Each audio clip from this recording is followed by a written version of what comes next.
Alhamdulillahi Rabbil Alamin. Wassalatu wassalamu ala Rasulillah mursalin wa ala alihi wa sahbihi ajma'in. Asyhadu an la ilaha illallah wahdahu la syarika lahu wa asyhadu anna Muhammadan abduhu wa rasuluh. Allahumma shalli ala sayyidina Muhammadin sholatan tawfiq biha dunub wa tahrisu bil qulub wa tanqi bismillah. Wa sallallahu ala sayyidina Muhammadin wa ala alihi wa sahbihi. La hadratin Nabi sallallahu Muhammadin Rasulullah sallallahu alaihi wasallam. Al-Fatihah. Ar-Rahman Ar-Rahim Maliki Yawmiddin Iyyaka na'budu wa iyyaka nasta'in Ihdinas siratal ladzina an'amta 'alaihim ghairil maghdubi 'alaihim waladdallin. Al-Fatihah bi hadiyatin ila jami'i al-anbiya'i was-mursalin wa sayyidil salihin wa sahabati at-tabi'in wa nahsu usul al-khulafa'i ar-rasyidin Abu Bakar wa Umar wa Utsman wa Ali radhiyallahu anhum wa usida Syekh Abdul Qadir Jilani wa usida al-mujtahidin wa usida al-mufassirin wal muhaddisin wa usida al-ulama al-'alim wa nahsu usul al-asatidz al-kiram sayyidina al-kiram wa syekhina al-kiram wa syekhina al-kiram wa nafa'ana bi barakatihim sallallahu alaihi al-Fatihah. Bismillahirrahmanirrahim. Alhamdulillahi rabbil alamin. Ar-Rahmanir Rahim Maliki Yawmiddin Iyyaka na'budu wa iyyaka nasta'in Ihdinas siratal mustaqim siratal ladzina an'amta 'alaihim ghairil maghdubi 'alaihim. Al-Fatihah hadiyatan ila arwahi abaina wa ummahatina wa jami'i aqaribana wa ashabatina wa dhurriyyatina wa jami'i arwahil muslimin wal muslimat fi quburihim. Ucapkan lahum al-Fatihah. A'udzu billahi minasyaitonir rajim. Bismillahirrahmanirrahim. Alhamdulillahi rabbil alamin arrahmanir rahim. Maliki yawmiddin iyyaka na'budu wa iyyaka nasta'in siratal mustaqim siratal ladzina an'amta 'alaihim ghairil maghdubi 'alaihim waladdallin. Ya Allah bihaqqi suratil Fatihah wa natawassal suratil Fatihah wa natawassal ya Allah bihadzal majlis al-mubarak wa bihadzal majlis fi baitikal mubarak hadza ya Allah. Allah yassir lana jami'a umurana wa yassir lana jami'a umurana wa sahhih lana jami'a umurana wa dunyana wa akhirana. Allahumma farij lana jami'a humumana. Allahumma farij lana humumana. Allahumma farij lana humumana wa humumana wa farij lana bihaqqi sayyidina Muhammadin wa bihaqqi man natawassal bihadzal masjid wa natawassal ya Allah fi hadal waqtil mubarak. Sayyidina lahu Allahumma taqabbal ya Allah bihaqqi al-Fatihah. A'udzu billahi minasyaitonir rajim. Bismillahirrahmanirrahim. Alhamdulillahi rabbil alamin arrahmanir rahim maliki yawmiddin iyyaka na'budu wa iyyaka nasta'in ihdinas siratal mustaqim siratal ladzina an'amta 'alaihim ghairil maghdubi 'alaihim waladdallin. Alhamdulillah yang saya hormati Abah orang tua saya di Usman Ali dan para asatidz pengurus masjid dan para bapak-bapak ibu-ibu yang dirahmati Allah Subhanahu wa taala. Pertama-tama kita bersyukur kepada Allah Subhanahu wa taala. Insyaallah sudah mampu kita melawan hawa nafsu kita. Berapa banyak saudara kita, tetangga kita dan saudara kita yang muslimat yang lain yang keadaan dalam sehat, tapi Allah belum sempatkan dia untuk pergi ke masjidnya Allah, dan Allah belum sempatkan dia untuk belajar bertaklim di majelis zikirnya Allah Subhanahu wa taala. Ini semua adalah satu karunia dari Allah Subhanahu wa taala. Bayangkan Allah begitu berat ujian kita mau bangun aja sudah berat. Lagi dalam perjalanan yang kuda itu kita masih berpentah di masjidnya Allah. Dalam satu keterangan yang lain Rasulullah menyampaikan para malaikat itu bertasbih dan beristighfar kepada kita selama kita masih ada dalam masjidnya Allah Subhanahu wa taala, yang dibicarakan atau yang dilakukan zikir atau yang dibicarakan tentang ilmu Allah Subhanahu wa taala. Berat. Kalau bukan pilih manusia pilihan, kalau bukan manusia yang ditolong oleh Allah Subhanahu wa taala, berat sekali. Dan mudah-mudahan kita semua nanti di hadapan Allah pada masa diselamatkan oleh Allah Subhanahu wa taala, kita saling memberi persaksian tentang kebaikan, kita saling memberi pertolongan tentang apa yang kita hadapi menjadi kesulitan dan menjadi kebaikan. Dan mudah-mudahan kita semua bersama-sama ditakdirkan oleh Allah, diizinkan oleh Allah, dimasukkan oleh Allah Subhanahu wa taala ke a'latul jannah, yaitu surga firdausnya Allah Subhanahu wa taala. Baik hadirin yang dirahmati Allah Subhanahu wa taala. Kita saat ini Kalau orang bilang itu pesta hari raya anak yatim. Jadi banyak fadilah-fadilah yaitu pada bulan Muharram ini ke Asyura ini. Kenapa disebut Asyura? Karena hari yang ke-10 pada bulan Muharram, sehingga kita disunnahkan untuk berpuasa. Nah, kalau sebelum dari bangun tidur tadi dari subuh tadi kita belum melakukan minum apa-apa atau makan apa-apa, mari kita berusaha untuk berniat berpuasa semata-mata sunnah karena Allah Subhanahu wa Ta'ala. Dan dalam satu keterangan hadis Rasulullah SAW bahwa barang siapa yang berpuasa pada hari Asyura ini, insya Allah 1 tahun yang lalu dosa kita diampuni oleh Allah Subhanahu wa Ta'ala sempurna. Jadi seperti sholat Isra. Kalau sholat Isra itu belakangnya kan pahala hajinya dan umrohnya sempurna. Begitu juga seperti ini, insya Allah diampuni sempurna pengampunan, insya Allah. Jadi kita berniat saja. Karena beda dengan puasa Ramadan itu, kalau puasa Ramadan kita wajib bertajid. Jadi kalau puasa Ramadan itu kalau nggak niat malamnya bermasalah nanti puasanya. Jadi wajib niat. Beda dengan puasa sunnah. Kalau puasa sunnah selama kita subuh itu nggak makan apa-apa, nggak minum dan belum melakukan perkara-perkara yang membatalkan puasa, jam 10 kita teringat saya berpuasa hari ini, puasa saja tidak ada masalah. Baik, hadirin yang dirahmati Allah Subhanahu wa Ta'ala. Kita masih dalam pembahasan tentang air. Kalaulah kita dari banyak di antara kita menyepelekan tentang air. Ini maaf kata kita sering bersilaturahmi dengan kepada saudara-saudara kita, baik yang di kota ataupun yang di pinggiran-pinggiran. Sebagian besar dari saudara-saudara kita tidak mengerti air dan penggunaannya, terlalu menyampaikan tentang air. Padahal air menjadi berpermasalahan bagi kita dalam melakukan ibadah mahdoh kita.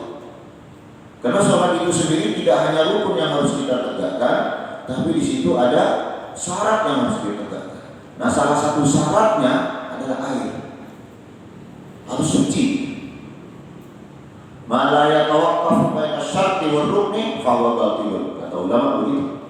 Jika suatu perkara ibadah tidak terpenuhi syarat-syarat dan rukun-rukunnya, maka ibadahnya jadi batal.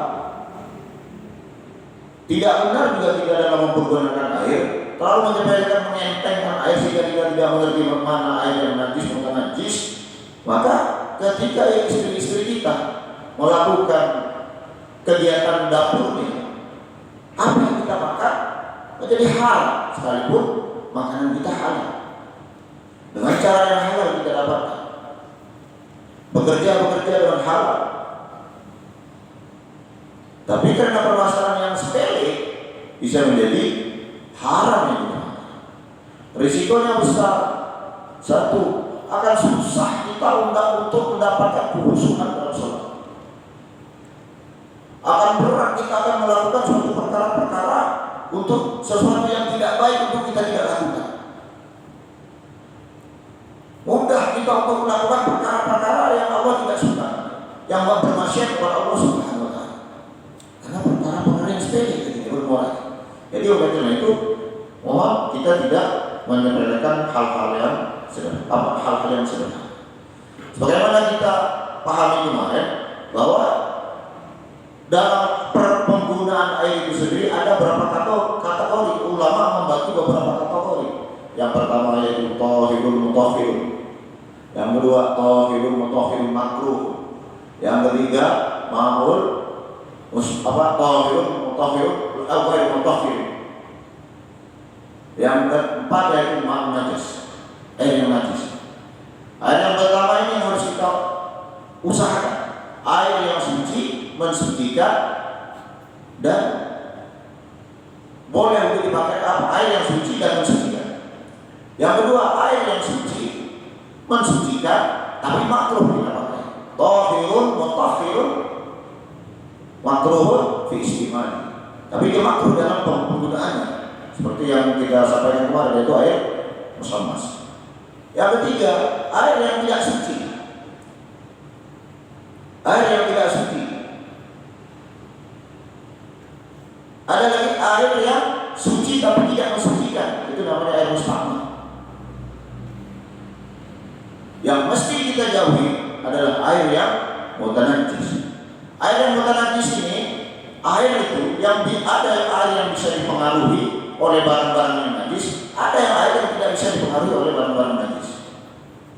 Oleh karena ini ulama membagi sebagaimana yang disampaikan oleh Rasulullah, bahwa air yang kurang dari 20 ketika dia terkena najis, maka airnya jadi mutanajjis. Maka hati-hati ibu-ibu yang mencuci beras, mencuci ikan, karena darahnya ikan, ulama sepakat, ikan itu halal, tapi darahnya ikan itu najis.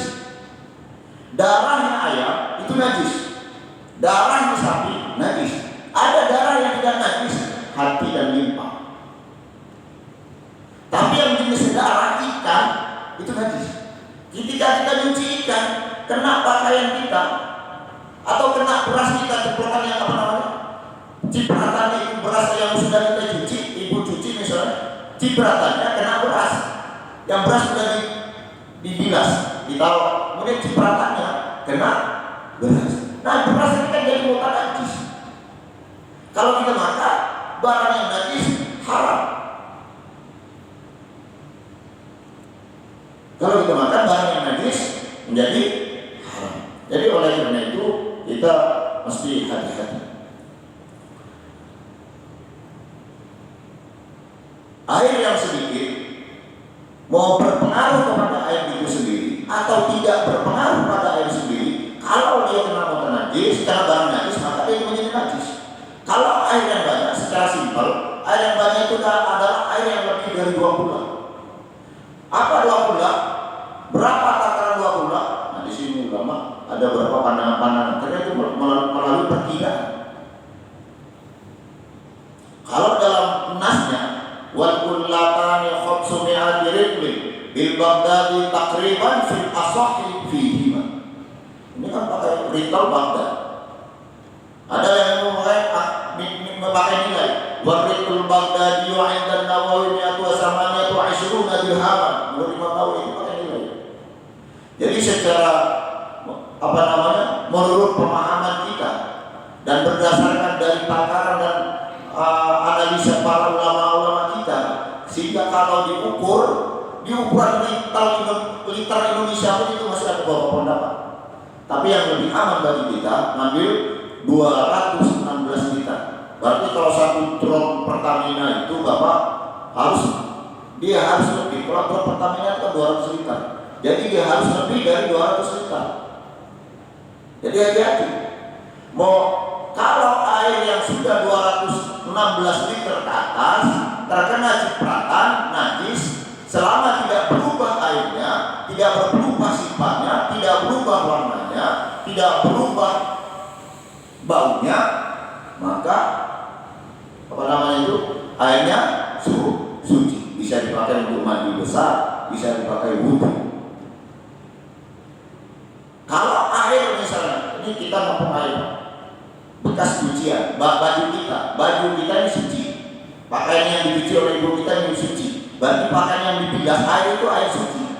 Itu namanya jenis air mustahmal.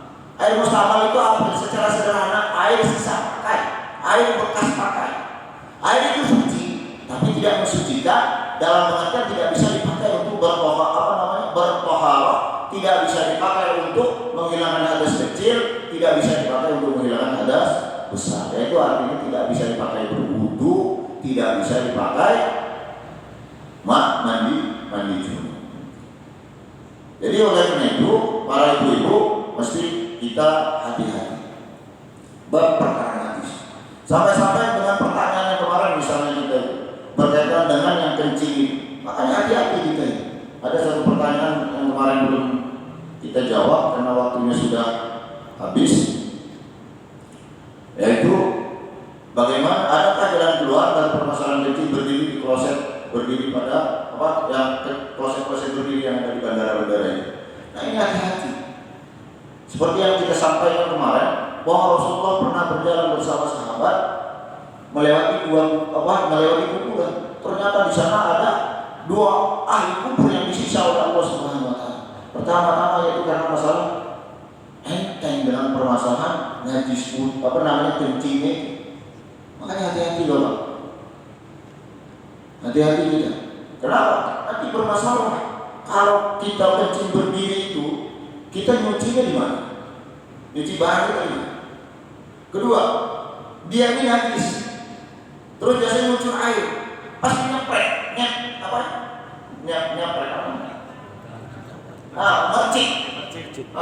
Percikan itu kena kita. Tanpa kita sadar sekali satu titik seperti ini itu tetap najis. Nah bagaimana hukum sholat kita? Nggak sah. Makanya hati-hati.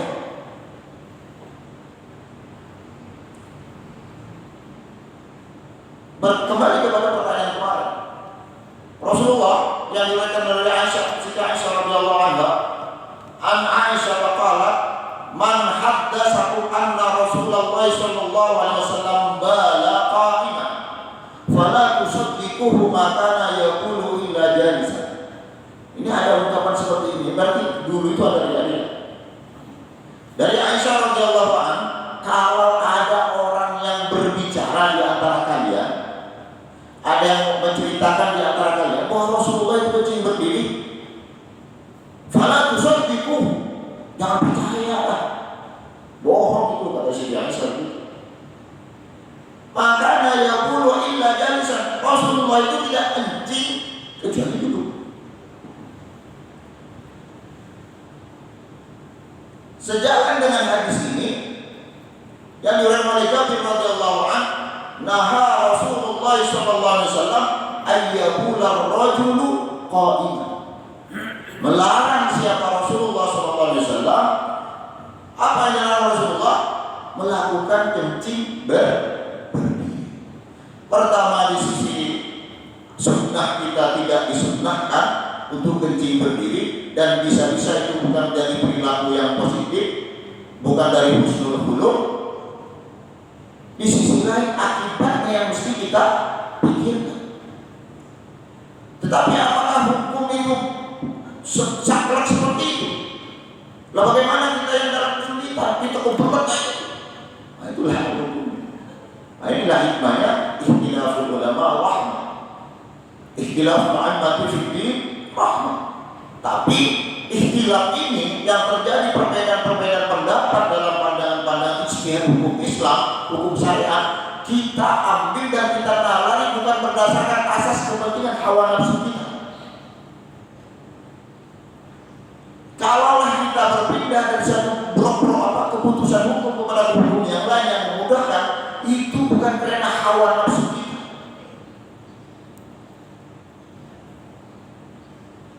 Bukan karena hawa nafsu kita. Maka dalam Al-Quran itu Allah menjelaskan, la fasadatis samawati wal ardh wa may yattabil ahwa'ahum. Ayatnya kalau masa dulu agak lupa juga. Jadi barang siapa yang mengikuti, barang siapa kebenaran itu didorong, diambil karena hawa nafsunya, artinya diambilkan jalan keluar karena ini kepentingan hawa nafsu kita, rusak langit dan bumi. Artinya apa? Hukum yang Allah buat rusak. Pranata sosial yang dibuat sudah ada jadi rusak. Makanya hati-hati. Islam itu tidak saklek betul. Hukum itu tidak saklek betul. Islam itu bukan datang aku untuk mengikat orang, mengikat umatnya di kerangka sehingga tidak bisa bergerak. Enggak begitu juga. Ad-dinu yusra wala tatayasar. Agama itu mudah ya agama itu. Apa yang enggak? Barang haram bisa jadi halal. Contoh makan babi haram halal. Haram. Tapi ketika dalam satu masyarakat darurat tertentu, kita jadi halal. Apakah selahap-lahap yang kita makan? Ya enggak juga. Kalau udah lebih dari takaran itu lain cerita namanya. Yang boleh diperbolehkan kita makan itu biqadri ala ihtifadil quwwah, sebatas untuk menjaga kemampuan kesehatan badan. Kalau kita misalnya secara umum, ma'rufnya itu, orfannya itu secara umum makan daging setengah kilo, lo kalau kebetulan yang daging babi enak misalnya, mungkin kita nggak pernah merasakan daging, tapi kata orang sih enak. Kenapa? Kalau daging jempol itu kan serangan besar. Orang itu buat serangan besar, suka nyangkut di sini. Kalau daging babi itu sama kayak daging tikus serangnya. Makanya kalau orang yang pernah makan bakso tikus, agak mungkin kayak gitu. Jadi kayak gitu. Jadi enak, karena enak. Maklum di hutan orang lapar lagi kan, yang makannya hanya 3 on atau paling orfannya kita kebiasaan kita makan 3 on itu sudah cukup, sudah kenyang. Kita tambah karena enak jadi 1 kilo, 2 kilo, itu yang cerita. Haram semua sisanya. Jadi yang kita makan sebatas apa yang menjadi hajat kita, bukan karena hawa nafsu. Jadi berdasarkan ini bahwa pada hakikatnya agama kita, Rasulullah mengajarkan kepada kita untuk tidak melakukan perkara-perkara yang kurang etis. Kencing berdiri itu kurang etis. Sekalipun tidak jatuh pada hukum haram, tapi tidak etis. Setidaknya para ulama berpendapat dari hadis tersebut makruh. Karena naha itu, larangan itu jatuhnya pada haram, jatuhnya pada makruh tergantung alakohnya dan tergantung bayar. Dan tergantung kadang-kadang perintah yang satu itu mutlak, tapi di sisi lain perintah kayak model puasa Asyura. Puasa Asyura ini pernah kita bapak mendengar syariat Imam Qoblan, syariat sebelum kita pernah saya mendengar. Jadi setiap para nabi itu membawa aja agama itu syariat. Perkara-perkara ibadah dilakukan bukan hanya kita, sholat bukan hanya umat Muhammad yang sholat, puasa bukan hanya umat Muhammad yang puasa. Termasuk puasa Asyura, orang-orang jahiliyah, orang-orang Quraisy ketika bulan Muharram Asyura hari ke-10 mereka puasa. Dan Rasulullah puasa. Rasulullah puasa. Tidak pernah tinggal di puasanya Asyura. Orang Yahudi puasa karena mereka apa? Banyak peristiwa-peristiwa sebagai rasa syukur umat, sebagai rasa syukur para nabi Allah yang dibebaskan oleh Allah, yang ada suatu peristiwa yang besar, sehingga mereka mewajibkan dirinya untuk melakukan puasa Asyura. Begitu juga Rasulullah. Kemudian setelah Rasulullah hijrah ke Madinah dan turunlah ayat tentang puasa kutiba alaikumusiyam itu, maka Asyura menjadi puasa yang disunahkan oleh Rasulullah SAW. Barang siapa yang melaksanakan silakan. Pahalanya seperti yang kita sampaikan tadi, bahwa dapat menghapus dosa-dosa kita selama 1 tahun. Oleh karena itu kita berusaha hari ini berusaha semaksimal mungkin.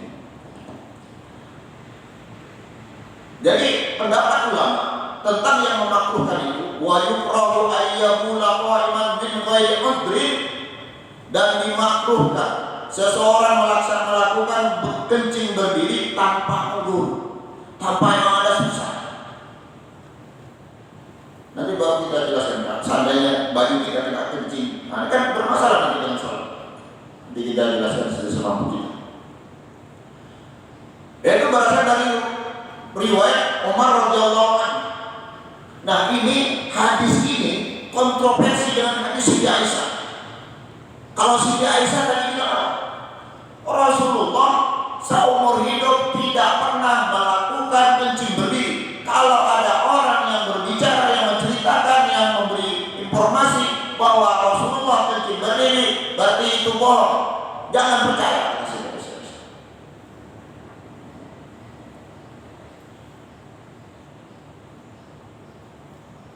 Apa hadis ini bunyinya? Yang diriwayatkan oleh Sayyidina Umar, ma bala qa'iman mundu asramtu. Saya enggak pernah kencing berdiri semenjak saya Islam. Berarti sebelum Muslim, Sayyidina Umar sering kencing berdiri. Ya, sebelum masuk Islam Sayyidina Umar kencing berdiri. Wa la yukrahu dzalika li'udhrin.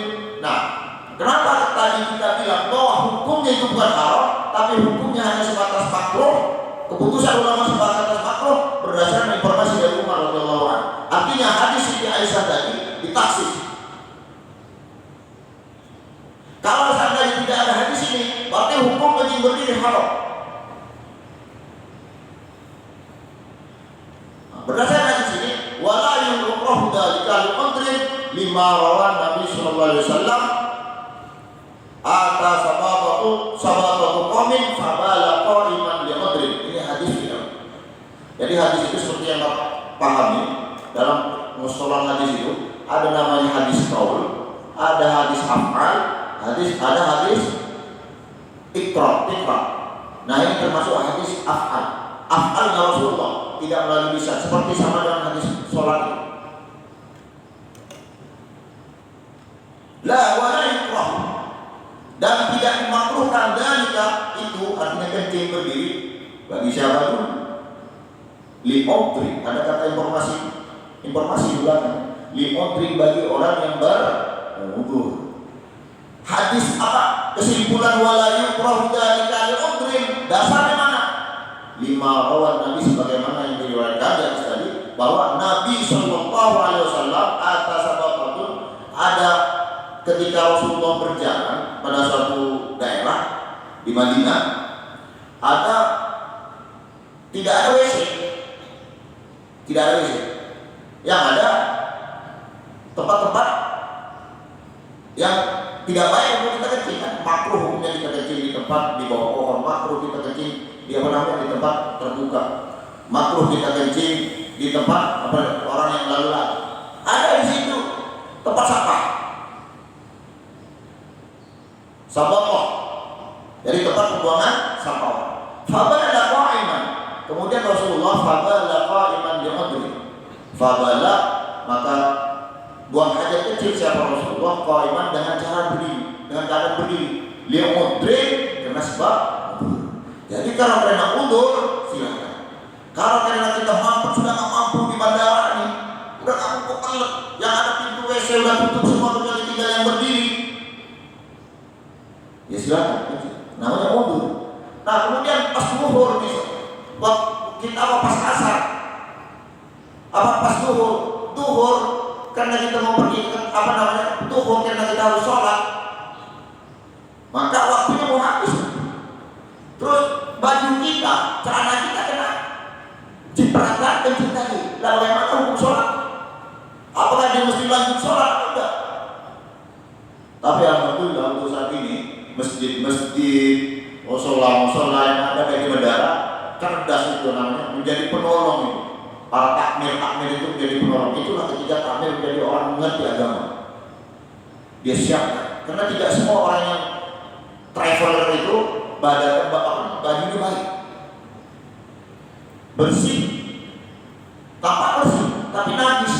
Kayak tadi baju bersih, masih bau wangi, baju itu masih bau wangi. Celana itu masih bau wangi, Ustaz. Cuma masalah pernah najis perata. Mau dicuci di situ bagaimana? Tidak ada yang mengalir di situ. Kecuali maka kata Rasulullah, kata para ulama, bersihkan dulu, baru sholat. Nah, kalau itu enggak ada, bagaimana? Enggak ada air untuk membersihkan itu. Nah, di sini ulama beberapa pandangan. Nah, inilah salah satunya, makanya agama itu mudah. Dan agama memberikan solusi dari segala kesulitan kita. Ada beberapa pendapat, silakan sholat. Kalau dalam Imam Syafi'i itu, kalau Imam Syafi'i mengatakan dia harus dibersihkan dan tidak boleh sholat dengan pakaian itu. Tapi ulama Syafi'i, Imam Nawawi, dia berijtihad silakan sholat. Maka pernah Bapak dengar sholat li hurmatil waqti. Karena di situ hanya 2 pilihan. Sholat dengan baju yang dengan baju, atau sholat dengan tidak dengan baju. Maka ada ulama lain seperti imam-imam mazhab yang lain, Abu Hanifah, kita sholat telanjang. Jadi harus sholat telanjang. Lah kalau kita di musola kebetulan nggak ada sarung, nggak ada apa, kita sholat telanjang, dibilang orang gila kita nanti. Itu apa? Bisa ditipu gini kan dibuatnya. Bapak akhirnya udah tua lagi bisa lihat kita. Kalau yang apalagi yang ibu-ibu banyak yang nonton itu, apalagi ibunya mulusnya, wah subhanallah. Saya paling duluan dari itu. Karena kita nggak munafik. Nah, jadi kita mengambil dalam hal ini, kalau kita solusi dengan cara sholat badan nggak pakai baju misalnya, nggak pakai pakaian, kita dianggap orang gila dan menjadi bermasalah nanti dengan masyarakat sekitar. Dibilang aliran apa lagi? Kedua, maksudnya sholat uryanan itu ketika kita sendiri tidak ada siapa-siapa dalam satu tempat yang tertutup. Sholat uryanan itu. Jadi yang boleh sholat kita tidak berpakai baju karena ketika ada nggak punya baju misalnya, itu di tempat yang tertutup bukan yang terbuka. Maka salah satu solusinya adalah kita tetap sholat, namanya sholat dihormatil waktu. Jadi kalau kita meninggal misalnya sekarang itu kita nggak punya hutang sholat. Usolli fardhu dhuhri arba'a rakaatin dihormatil waktu, fardhu mustaqbilal qiblati adaan lillahi ta'ala, fardhu lillah. Yang saya melaksanakan sholat duhur 4 rakaat dihormatil waktu menghadap kiblat wajib karena Allah Ta'ala, karena Allah Subhanahu wa Ta'ala. Nah, di sini ada masalah lagi. Nah, bagaimana hukumnya? Kita sudah melakukan sholat, barang kita najis, baju kita najis. Sampai berapa Ustaz? Berapa menit Ustaz?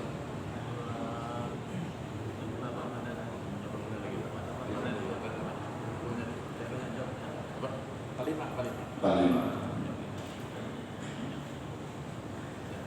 Oh iya, kita selesai dulu.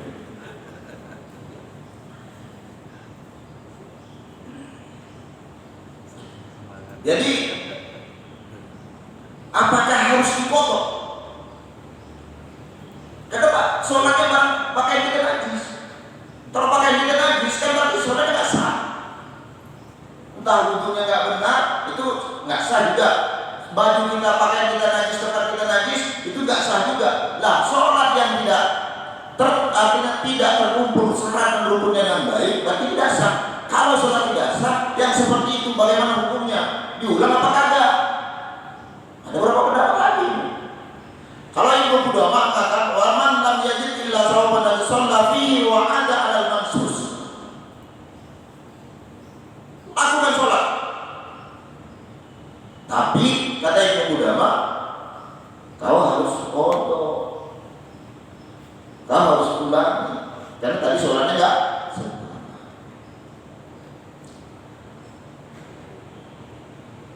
Ada berapa pendapat, tapi kita kata seperti yang pendapat Imam Nawawi, yaitu salah satu ulama mazhab Syafi'i, maka lakukan sholat lihurmatil waqti ketika kita sudah berusaha tidak ada untuk mencuci ini dan musola itu atau di masjid itu nggak ada pakaian, sholat saja ketimbang kita tidak sholat. Tapi nanti setelah sampai di rumah sempurna, ada air, ada pakaian baru, ada pakaian yang bersih, segera mungkin dilakukan mengqadha sholat. Jadi itu yang bisa kita sampaikan untuk jawabannya kemarin. Alhamdulillah dari pertanyaan satu kencing aja bisa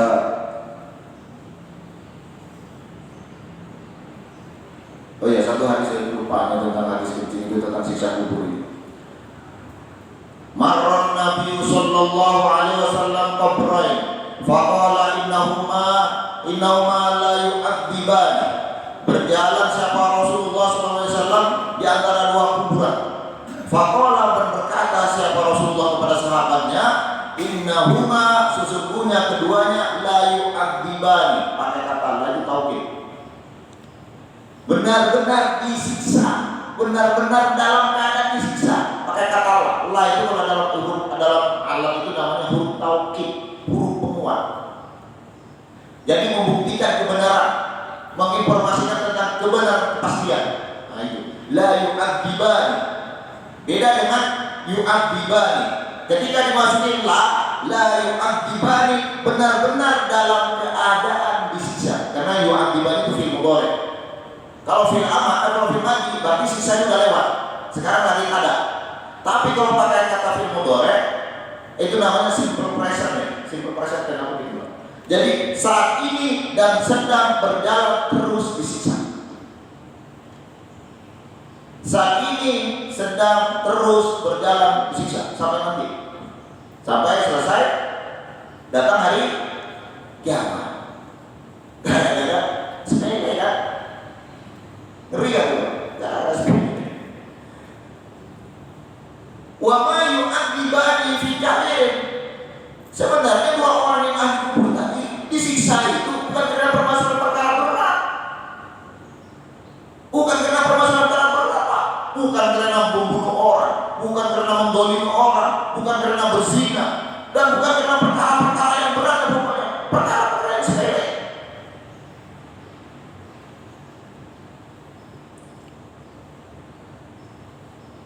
Amma ahaduhuma fakana la yastatiru minal baul. Amma adapun salah satu dari dua orang ahli kubur yang disiksa tadi, salah satu dari mereka itu satu enteng dengan masalah kencing, tidak menjaga kencing, tidak menjaga bagaimana dia melakukan membuang hajat.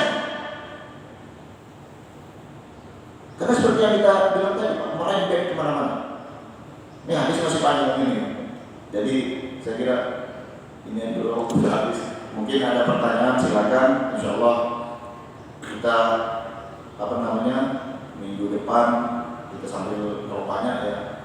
Karena ingin saya itu Ustaz agak kaya pandangan Ustaz. Makanya saya bawa pandangan-pandangan lain agar kita punya pemahaman lebih luas. Tapi dalam arti kata bukan untuk mengambil jalan yang paling pintas, bukan. Kita tetap bermadhab Syafi'i dan selama ada di madhab Syafi'i tentang kemudahan kita pakai madhab Syafi'i. Lain hal ketika sudah tidak ada ijtihad di madhab Syafi'i, ternyata Imam kita harus masuk kepada madhab yang lain, itu lain pilihan lain, karena masalah itu. Baik, silakan. Mungkin ada jemaah yang bertanya. Silakan Bapak yang bertanya.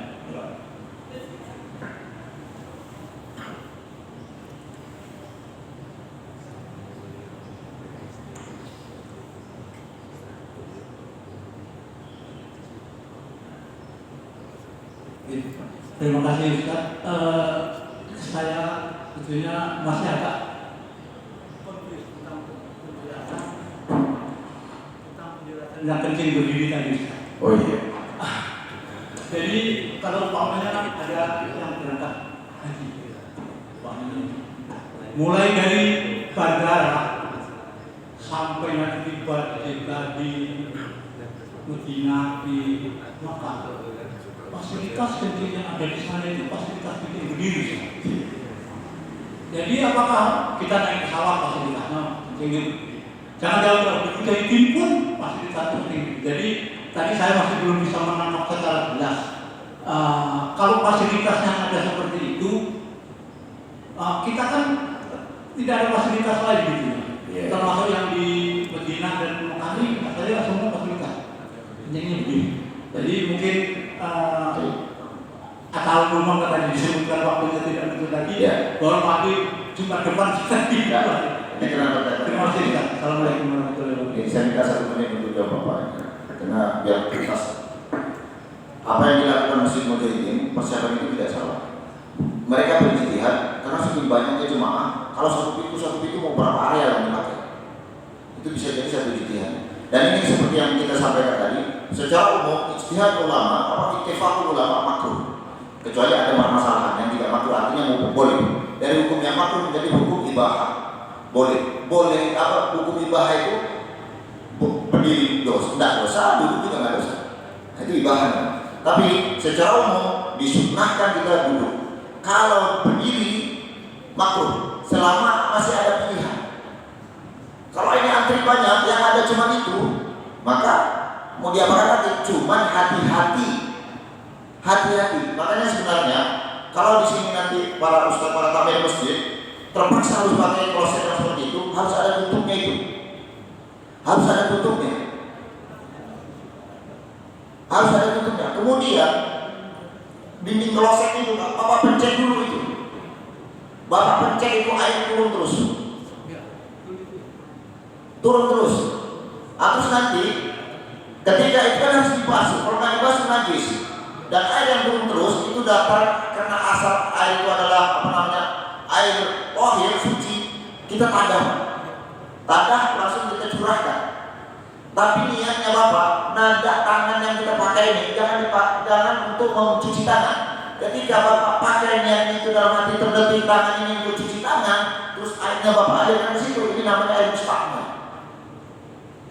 Yang padahal cuma masalah sepele kan, masalahnya kan cuma yang kita pikir nih, nah sekali saya cuci tangan, masa dalam hati kita, terus kebetulan barang kita ditaruh di bawahnya. Tapi yang berarti barang kita untuk membersihkan najis itu dari air yang ini, air mustahil. Kalau airnya jalan terus, tidak ada masalah, muncul terus, karena dengan sendirinya barang najis hilang. Yang nantinya takut air sepres. Nah ini jadi air mustahil. Maka niatkan ini, kalau dalam bahasa di Anatoli bin itu, Fathul Mu'in itu, niatkan jadi alat untuk mengambil air. Nah gitu. Ya Pak ya, jadi hati-hati. Kita tidak berprasangka yang enggak dan tidak menyalahkan mujahidin dan masjid-masjid yang itu. Karena satu pertimbangan lahan kurang. Kalau kayak sini Jumat misalnya sampai 1.000 orang, 500 orang, 20% dari 500 orang, berarti 100 orang kalau kencing semua kan gimana? Waktu kebiasaan kita ini beda dengan orang dulu. Kalau orang dulu Jumatan jam 12 kita datang, orang dulu jam 10. Mereka bilang mau dapat tempat. Kalau kita jadi dapat telur dan juga menyukai Jumat kan gitu. Nah kalau orang kita sekarang nunggu Allahu Akbar baru kita datang. Sekali datang ramai semua kencing. Nah itulah salah satu bisa jadi ijtihadnya para takmir masjid. Kita nggak menyalahkan mereka, cuma kita harus hati-hati. Tapi kalau ada pilihan duduk, lebih baik duduk. Kita melaksanakan sunnah Rasulullah SAW, mendapat pahala, dapat akhlak yang baik dari seperti yang diajarkan oleh Rasulullah. Mungkin ada, ini udah habis, ada pertanyaan yang singkat saja. Betul. Baik, terima kasih. Saya mohon Ustaz berdoa Ustaz.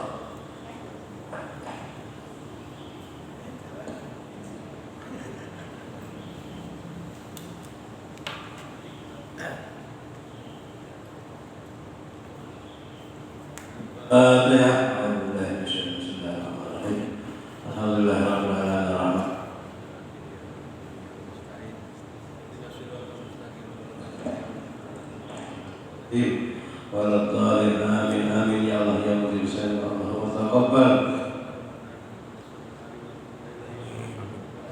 Amin.